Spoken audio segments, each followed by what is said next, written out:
We've got that for you today. Defense talks with Europe over Trump annexation worries. Yes, really? Yeah, that's Mel Jolie and reported by CBC, so seems real enough.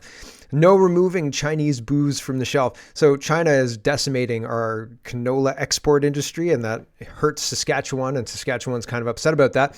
And that's a problem that is not being addressed by anybody, despite all this elbows up Canada first nonsense that we keep getting shoved down our throats. So it's really interesting to watch all of that come to head-ish, but also be completely ignored because that's what's happening. Can't build houses. No record to run on, but that's what they're going to run on. While they're going to run on going against Donald Trump, really. Pat King update. Apparently the Ontario courts, I think, are appealing his ruling. And so that's interesting. And Canadian citizens executed by China. Yes, that's the big news. People have been talking about that recently. And I think that it's interesting because there's more to the story, and I'm going to explain it. So there's lots to get to. Let's get to it. First, we have to start with tariffs because this is the big news. Well, the big news is really the election, but it fits better this way. So we'll talk about the election in a minute. Food professor starts us off. Prime Minister Carney was sworn in 5 days ago, he said, and has yet to contact President Trump, who has changed the global economy in the last 2 months. In fact, Trump hasn't even mentioned Carney's name. Just saying. So that's a signal of a problem, right? There's an issue there, and I think Trump is making it clear. And I mean, the Canadian public is also asking for an election, so that's interesting. The Globe and Mail says, business brief, the tough economics of elbows up. Well, that's because it's stupid. It's an absolutely stupid thing to do. No coach in hockey would tell your players to do that. And the whole idea of put your elbows up and harm our biggest trading partner was stupid. It's just stupid, and I reject it. And it's just the same as all the, stay home, stay safe. My injection protects you and your injection protects me, blah, blah, bullshit. It's all nonsense, and I'm not interested in hearing any more of it. I want people who are actually going to solve problems and cut through the red tape and nonsense to fix this rather than cause more issues with weasel words. Ryan is highlighting the double standard when it comes to trade wars between Canada and China and Canada and the United States. The Chinese response doesn't include removing liquor from the LCBO, right? Ryan says, hey, Doug Ford, there are 86 Chinese alcohol products in the LCBO. You banned U.S.-made liquor because of tariffs. When can we expect the same decision for Chinese-made products? They just added 100% tariff on canola, along with 25% on seafood and pork. So harming a lot of different farming groups, and Doug Ford's done nothing. Silent. I haven't heard anything at all, right after being slapped around by Trump the other week. So that's interesting. Here is the food professor again. He says China has executed 4 Canadians and is now imposing tariffs on Canadian canola, pork, lobster, and seafood. Many Canadians are boycotting American products right now. What about China? Now, the execution thing is these people were dual citizens. They lived in China, as far as I understand it, committed drug crimes in China, and this happened in 2021. They were sentenced to death in 2021. Canada's been in court during the time period, and they're watching these things closely, and while we just watch them get executed. So, but I don't know that this is not something that has anything to do with this necessarily, although maybe they sentenced them in 2021 and they were negotiating, and now Canada, did the tariffs on EVs and China killed them. Plausible. I'm not totally rejecting that out of hand. I'm just saying maybe these things are unrelated, but being conflated together to make the Canadian public more angry than we need to be. And I mean, we could be plenty angry. I think China's involved in our government in a way that we're not allowed to understand or talk about properly. So I'm okay with being upset at China, but I think that it's also interesting that all of the trade stuff around China is being ignored, despite China being massively impactful onto the Canadian economy. Here's CTV News reporting Trump annexation talk prompts defense talks with Europe, says Melanie Jolie. And that's weird, right? That's a strange thing the United States is our biggest trading partner. And Trump is saying, cherished 51st state, not we're rolling the tanks in tomorrow. And Mel Jolie's responding as if I was going to make a grabbed her by the you-know-what joke, but I'll skip it. Anyway, Foreign Affairs Minister Mel Jolie says Canada is in the advanced stages. We have a prorogued parliament. How are we in the advanced stages of this? We're in the advanced stages of negotiation. It's like going on a first date and realizing you're in the advanced stages of courting and you're about to be proposed to. You're like, whoa, hold on a second. What? This is a little bit early. And oh, look at that. I've got to go to the bathroom. Advanced stages. What? Of negotiations with Europe on joining its new defense partnership, prompted in large part by growing concern about Russia's war in Ukraine and U.S. President Donald Trump's ongoing talk of annexing Canada.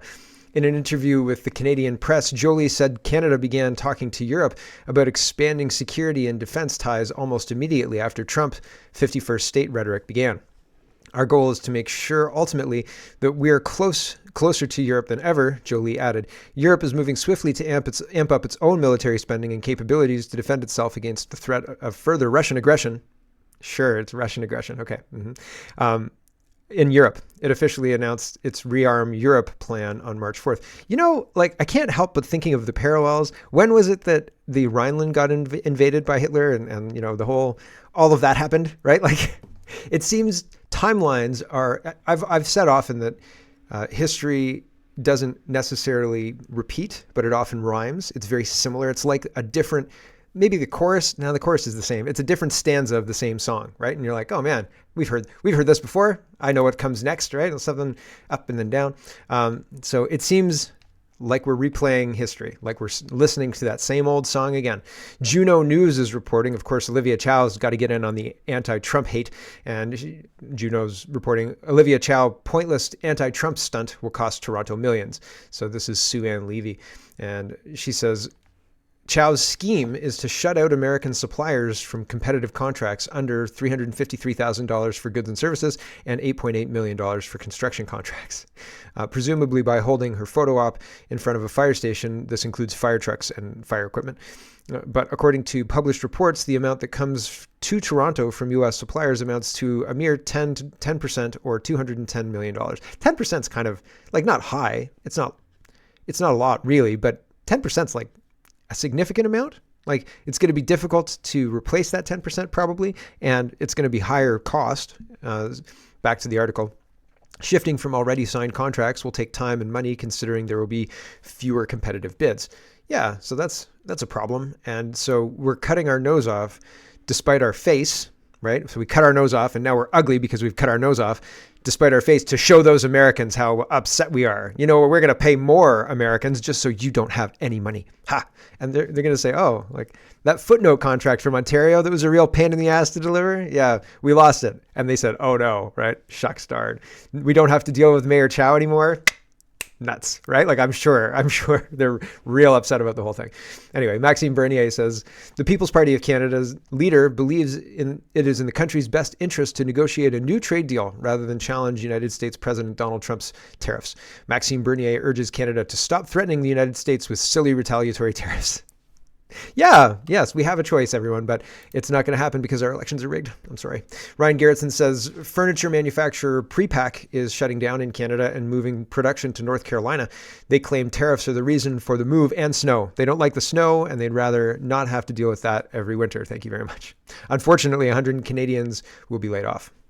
Wah, wah. So Trump's tariffs have a real impact. It's not a good impact. And well, this is just the start. If these tariffs actually take effect on April 1st and we don't have any kind of off-ramp and Canada's not included in any kind of trading zone that removes those barriers, including 25% tariffs, well, then things are going to get bumpy, and it's not going to be good. It's going to be the opposite of good. And I don't want it to happen. I'm not a fan of this whole thing. And as I've said, I said it to Greg the other day, if we get to the end of the Trump presidency and Canada's an economic crater and like there's no hope of any kind of salvation, it's going to be pretty upsetting. That's going to suck a lot, right?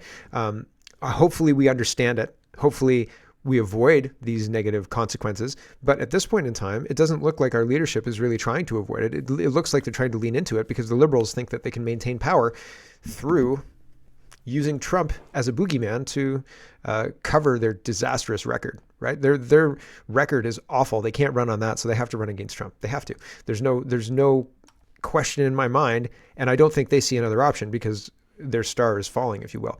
Robert Fife says Mark Carney is expected to call a snap election for April 28th, and so we'll see if that happens. Fingers crossed. But again, We don't know the names of the Chinese traders. We don't have any kind of protection against re-electing somebody who maybe worked against Canada's interests. We are in a situation where there are no good options. And well, maybe PPC. People disagree, but I mean, they would probably be the best option. But at the same time, right, there are people out there who think that the CPC is the best option. And I think the CPC is globalist. And I think they're going to keep us in the Paris Accords. I think they're going to keep us in the United Nations, the WEF, the WHO, excuse me, and even the WEF, indeed. Even with Pierre Poilievre saying no WEF people, there's John Baird, there's Michelle Rempel-Garner, there's all sorts of people who have affiliations with the WEF that are still affiliated with the Conservative Party. So I have huge reservations. The stuff that they're pushing is being stolen by the Liberals, but a lot of the plan seems like it's the same as the Liberals, including we're going to be dollar for dollar tariffs against Donald Trump instead of being sensible. So that sucks, right? Like, and I have no illusions. I don't think that the PPC are going to have a situation where they overtake and everybody's surprised and they become the official opposition. Although I would like that. I don't think that that's realistic, right? And so, unfortunately, I think we're stuck in a situation where we're going to go through more pain because our leadership is out of touch and they don't work for us. And damn, right? And I wish we could fix it, but it seems like there's not enough political will to fix it, unfortunately. And I wish that weren't so either, but here we are. Brian Passafume is talking about how different Mark Carney is from Justin Trudeau. He's totally different, completely different, up and down different, okay? Black and white different. Justin wore blackface, Mark Carney, there's no evidence of that yet, so...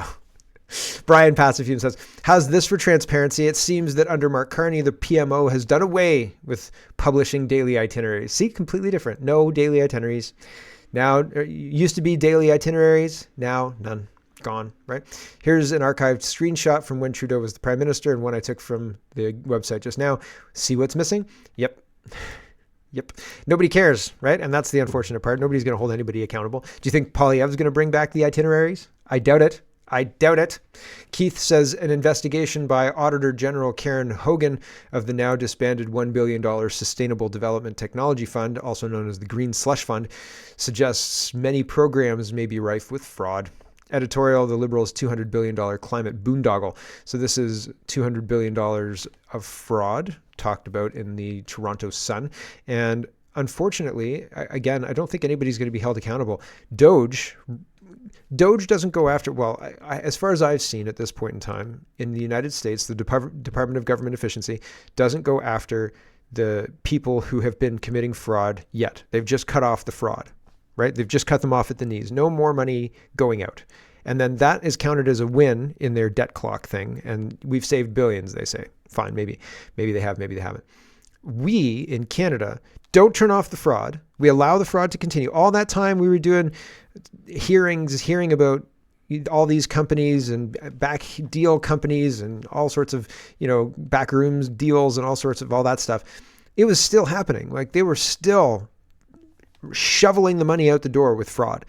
And now I think it's still happening, right? And we don't cut it off. That's the problem. We need to cut it off. And then once it's all cut off, like once we find it and cut it all off, then we need to go and prosecute all these people who are committing fraud using our tax dollars, right? Same with the NGOs, same with all that stuff. We could do it, but we're not going to do it. And again, it's because of political malaise.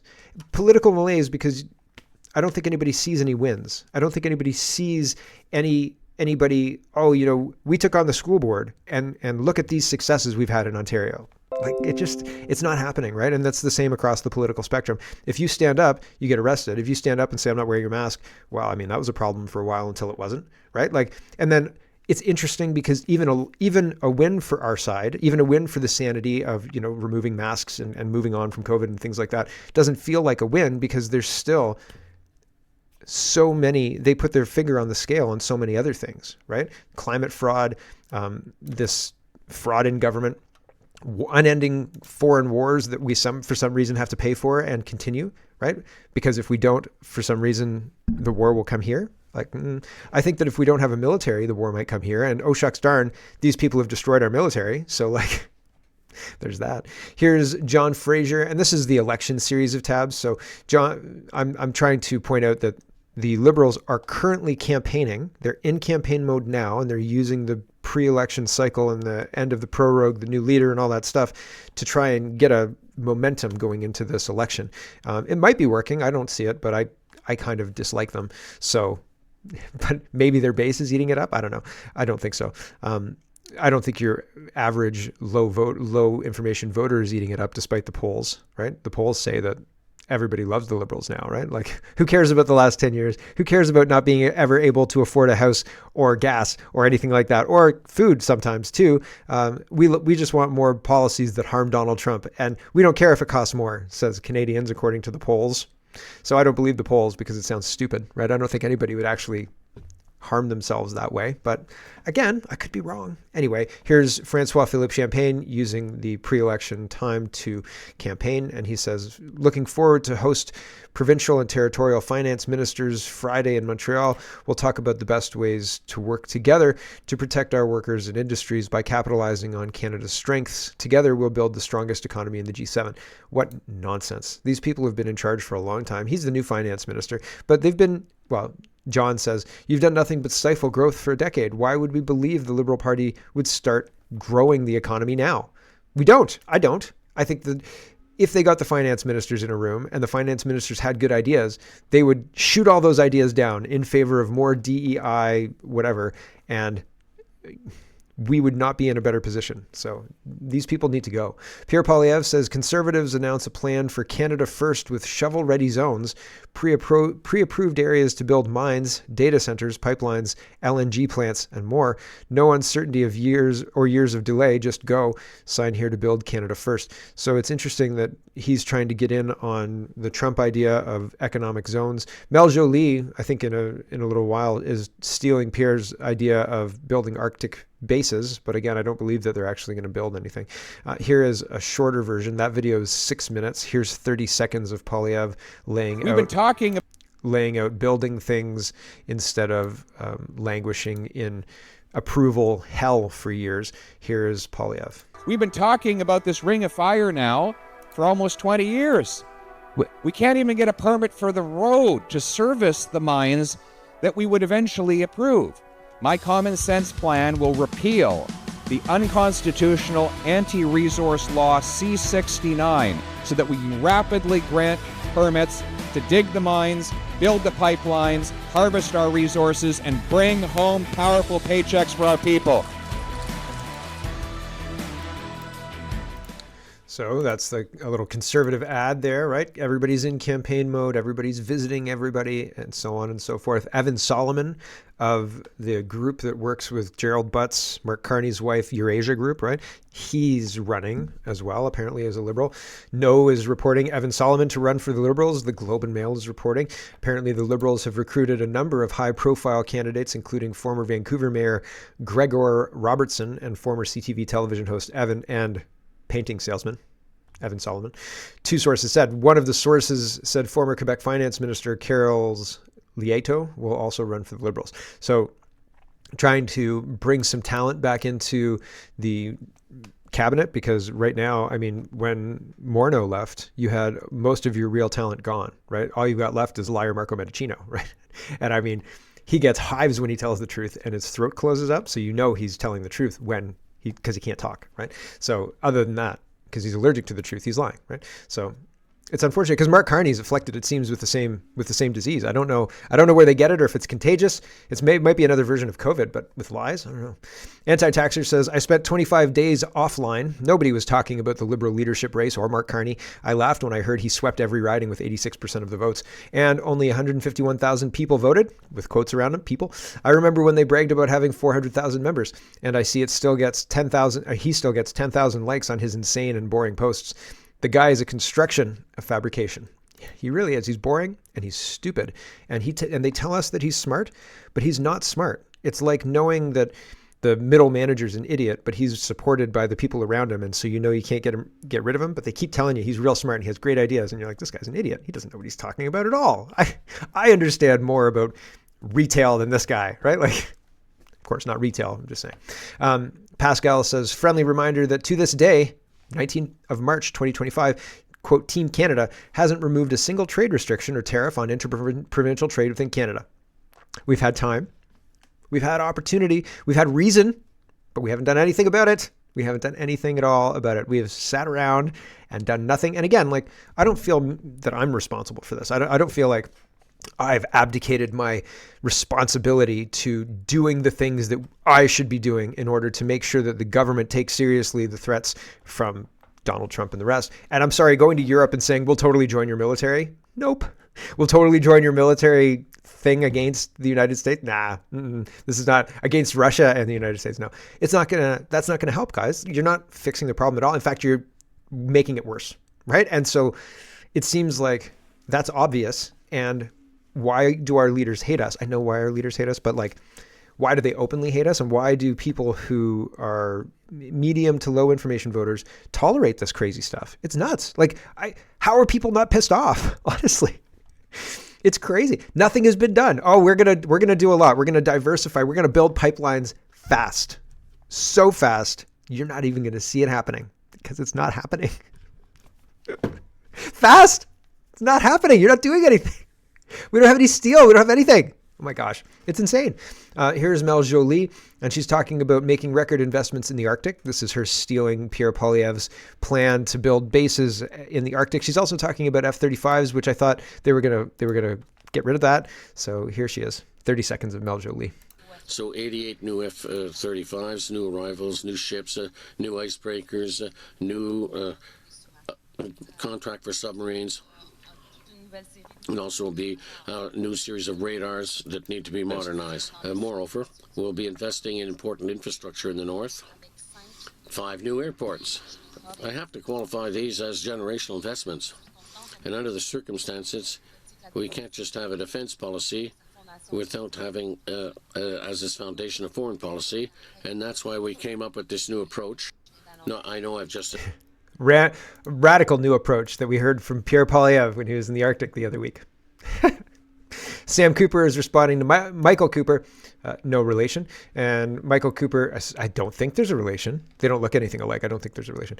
Michael Cooper's MP says, breaking newly released documents reveal Trudeau's fake rapporteur hired a law firm for a staggering $4.5 million.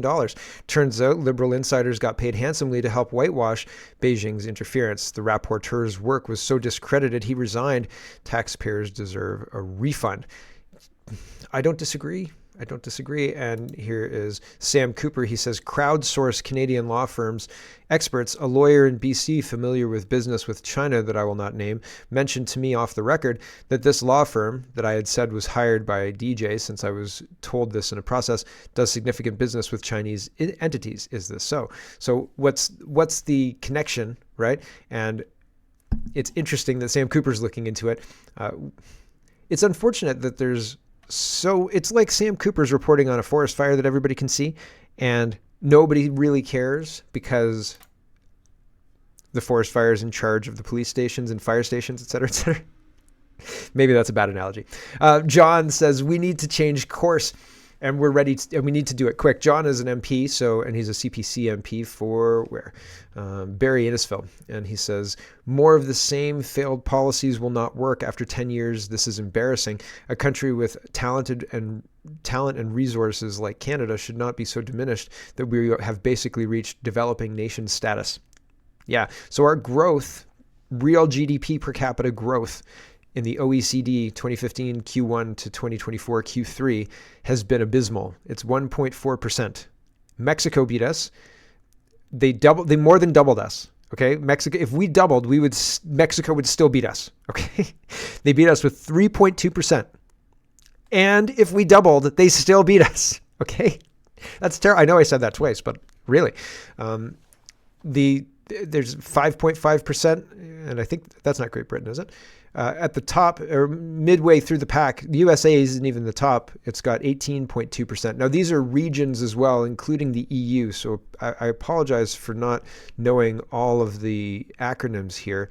Some of, like, Spain's got 14.4% growth. The OECD together as a group has 13.6% growth. Like, abysmal doesn't really describe it. The EU has 13% growth. The G7 has 12.6% growth. Italy has 12.5% growth per capita GDP, right? Like, that's insane that we have 1.4%. Italy has 12.5%. what else here? What else do I recognize? France, 7.4, Australia, 6.9, Finland, 6.5, Japan. I often think Japan's got a very soft economy because they're a very, very densely populated island, right? But they're managing pretty good growth. And the yen, oh, that's why, because the yen is like thousands of yen per dollar, right? So I figured that the inflation at one time anyway was based on soft economy, although I'm not a money guy, right? So I'm just making assumptions there. But Japan is on the lower side of this chart, and they're still blowing us out of the water, right? So that's problematic because that's all policy driven. That has nothing to do with, oh, Canada, we've been dealt. The only bad hand that's been dealt is our leadership, and they're rabid communists, and they've destroyed our country, destroyed it. Absolutely destroyed it. Yan says, let's be honest, when you read the description of the chart, your eyes instantly went to the bottom to look for Canada. We all know the previous decade has been a monumental disaster for the country. Let's not re-elect the bastards who did this. Our elections are rigged. So I wish that we weren't, I wish that we did have a choice to not re-elect the people who did this. But I think that as the Book of Rome says, they're not going to offer two choices that are starkly contrast. They're not going to offer one guy who's offering clearly different choices than the other guy. They're going to offer two candidates who are basically the same with very small differences so that you get into an argument about the small differences and you don't actually really have a choice about a lot of the big stuff. And that's basically what we're getting. Poilievre's going to walk in and do a lot of the same things that Mark Carney's going to come in and do. And we don't have a choice about any of that because the reality is it's going to be one of those two guys, unfortunately. And I hope I'm wrong. I hope I'm wrong about that, but I don't think I am. So Holly Doan says, secret June 18th memo acknowledges cabinet could not meet housing target despite repeated promises to the public. Memo dated 2 months after Liberals promised the plan was unlocking the door to the middle class for millions. So they're lying. They have a terrible record and they lie about everything. And so they have to pivot the election to be about Donald Trump and how terrible he is. Isn't that interesting? I find it really, really crazy. This is interesting as well. There was an article in January, and the article's referenced in this article here, talking about how in Grey County, the TDF, the Democracy Fund, was successfully able to negotiate an end to a bunch of tickets like this. But I guess here's an update from yesterday, March 18th, and Ontario court upholds a $20,000 ArriveCan fine for Amish families. Several Amish families in Ontario are facing a $20,000 in COVID-related fines for violating the Quarantine Act after an Ontario court denied their application to reopen the tickets. And so they're trying to punish the Amish? It seems petty, right? Seems strange. The Ontario courts are not working for us. They're working for something else. Several Amish families in Ontario are facing $20,000 in COVID-related fines for violating the Quarantine Act after an Ontario court denied their application to reopen the tickets. The families were represented by the Democracy Fund and are part of the group's larger effort to defeat over 30 Amish individuals across Ontario who are facing similar penalties. The Amish clients were convicted in absentia, which means they weren't even there. They weren't there to defend themselves, so they just convicted them. During the COVID-19 pandemic and accused of failing to comply with mandates, probably because they didn't have any internet technology to show up. Like they probably knew about the hearings, but they couldn't come into the courts. And they couldn't use the Zoom technology because they don't have computers, because they're Amish, right? Use your cell phone. Amish. Thanks. I don't listen to podcasts. Amish. Anyway, so this is stacked against them in a way that is discriminatory, if you ask me, right? Like they do more to bridge the gaps between people who don't speak English because they're invaders from a foreign country. And I'm saying that trying to describe them accurately, not to insult them, trying to describe them accurately, their status in Canada. They arrived illegally. They're here on some kind of stay or whatever, and they're being handed dollars for free, and they don't speak the language. And the people who get caught with drugs and things like that, thrown in jail, get translators brought up. But the Amish, if you can't make court, man, we're going to convict you in absentia. Poor. It makes me ashamed of our legal system, and that sucks because it should be something that you're proud of. You should say our legal system is good. I believe in our laws. Our laws are bullshit because they're administered unevenly. They're administered very harshly if you're a trucker, but if you're a Palestinian protester, the law can't seem to see you, right? The cops will show up and they'll bring you coffee. Weird, right? And the Palestinian protesters, just like the statue protesters, just like the railroad blockade people with the fires and things like that, these people are paid protesters, paid with USAID money or Global Affairs Canada money or dark money somewhere, NGOs somewhere. They're paid to do this, and the cops are told to stand down. And I've got evidence of that later in the show. And so it's wild that this all happens, but justice is not blind in Canada. And in fact, justice is targeted against your everyman to protect the leadership class, which is just crazy. Collectively, these families face, back to the article, over $300,000 in fines, all related to similar offenses. The latest ruling now leaves these families facing an average fine of $6,200 per ticket. The Amish who reject modern technology as part of their religious observance were unable to comply with the ArriveCAN requirement. This ruling underscores the unique vulnerabilities of the Amish community to modern legal standards. Is this Amish or Mennonite? I don't know if there's, I thought it was Mennonites here at Amish down in the United States. Like I thought it was Pennsylvania Amish and like St. Jacobs is Mennonite, but are there Amish in Ontario? I guess so. It's being reported, but everyone I know is Amish. Like everyone, not Amish, Mennonite. Everybody I know around here anyway is Mennonite, right? Not Amish. Are they the same? I could be wrong. Anyway, the highly contentious ArriveCAN app was riddled with glitches, blah, blah, blah, blah, blah. But I think the legal system is a farce in our country, and that's a shame because I want to believe in it, but I don't. And here's more proof that our legal system is a farce. Pat King is having his sentencing appealed. Dacey is reporting the Crown has appealed Pat King's sentencing at the 11th hour. The lawfare continues support Pat's legal fight against prosecutions there. So pretty wild stuff. And it's Right Blend says the Crown has appealed Pat King's sentencing decision at the 11th hour. They had 30 days to file an appeal, and Pat King was notified of the Crown's appeal late today on day 30. The sentence was in the Ontario Superior Court of Justice. So the appeal goes to the Court of Appeal for Ontario. Justin Trudeau appointed 18 of the 22 current full-time judges in the Court of Appeal for Ontario. That means a whopping 81% of the court was appointed by Trudeau. The judge who delivered King's sentence, Justice Hackland of the Ontario Superior Court of Justice, was not appointed by Trudeau. The Crown is taking Pat King's case very personally. This is wrong. Yep, it's wrong. It's wrong. Have we got Tamara Litch's conviction yet, or her time or whatever? Again, I'm worried they're going to go after them to make an example, to say, don't ever do this. Don't you even think of doing this. Goldie is talking about Doug Ford, and Doug Ford here is asked by Colin DeMello if he knows Mark Carney or Pierre Poilievre, and he says, no, I don't know those people. I don't. Who are you talking about? I've never heard those names. Do you think you have a better relationship with Mark Carney or Pierre Poilievre? I don't know either one of them, to be very frank. Who would you like to get to know better? Either one. I'll work with anyone. I don't know either one. Clumsy pivot. Ford's not great on that kind of stuff, but that's interesting, right? Here's Goldie, and she says, Canadian Insider political story time. Goldie was is she an MPP or is she a former MPP? Current MPP, political and human rights activist. Speaking two-term politician. I think she was an MPP, but this person says she says, oh, maybe she was an MP. Anyway, buckle up. I first met Pierre Poilievre in 2015 when I decided to seek the provincial Ontario PC nomination for Carleton, MPP. He was still a minister federal at the time. I'll never forget our first meeting. I'm not going to give details because our conversation was confidential and I respect Pierre more than any other politician, but right then and there, in that meeting 10 years ago, I realized that he is a humble and genuine person. Pierre made me a cappuccino with the cafe's cappuccino machine because he didn't want to bother the cafe's owner who was dealing with other customers in line. So here I am 10 years ago, a political nobody at the time, wanting to meet Pierre so I can let him know that I want to run provincially in his federal riding in Carleton.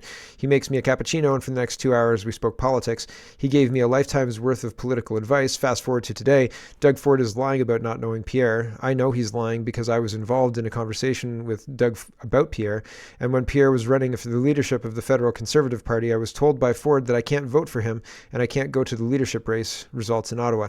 Paul Calandra told me in caucus in front of all my colleagues and Doug Ford that I couldn't even publicly congratulate Pierre on social media, and if I did, I'd be kicked out of caucus.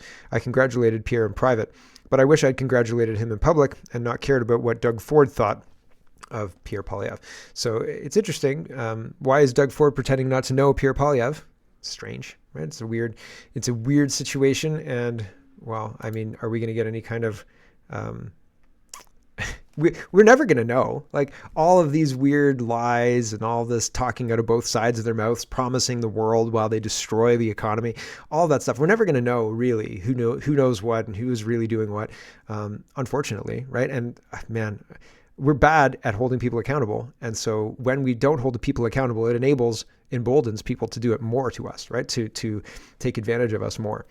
It's very, very frustrating, but we keep setting ourselves up and we keep allowing it to happen because we don't hold anybody accountable. But when you try and hold people accountable, they do to you what they're doing to Trump. And that's a lot of pressure. So it's very difficult to actually follow through on. And then if you hold somebody accountable and it has unintended consequences, or the powers that be make those unintended consequences happen anyway, then you look like the bad guy. And the thing that you were trying to do sours the public and they remove you from office. And I mean, they've done it to Nixon. They've done it to a whole bunch of people, right? And it's incredible how often the strategies play out. They're the same strategies and we fall for it because the people coming in don't realize that the strategy is going to be used against them. And I mean, PPC, anybody who went to run for PPC during, I think, any of the last 5 years or 6 years or however long since 2018, have walked into a situation that they couldn't understand because they didn't have the experience to understand it. And they were just thrown into a situation where they were trying to do the best they could, but there were people who had deep pockets, Chinese support, all sorts of crazy stuff. And I mean, like, the elections are rigged, but they're rigged in ways like drop boxes and denying advertisements and lying about people's character and doing all sorts of character assassination and media takedowns and all sorts of stuff like that, removing people from being able to have advertisements, smear campaigns, all sorts of stuff. And you walk into that thinking, well, the best ideas are going to win. And like, it's just, I wish it were so, but it just isn't so. And so oftentimes these warriors who are walking in to fight this battle politically, right, are walking in thinking they're armed, but they have absolutely no idea the shitstorm that's going to come down upon them, especially if they're successful, right? If you're successful, it's even worse. And so you have to be ready. And most people aren't. And then they're surprised by the lawfare, the lawcraft, everything else that stacks up against them. And it's a shame, but my goodness, I don't know how to change it, right?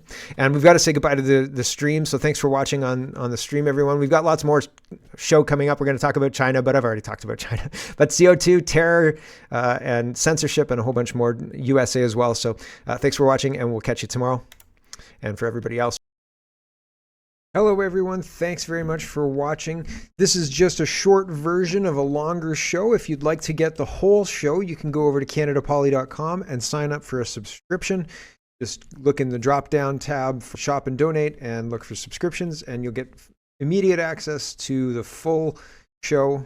Love to see you. Thanks for watching, everybody. Have a wonderful, wonderful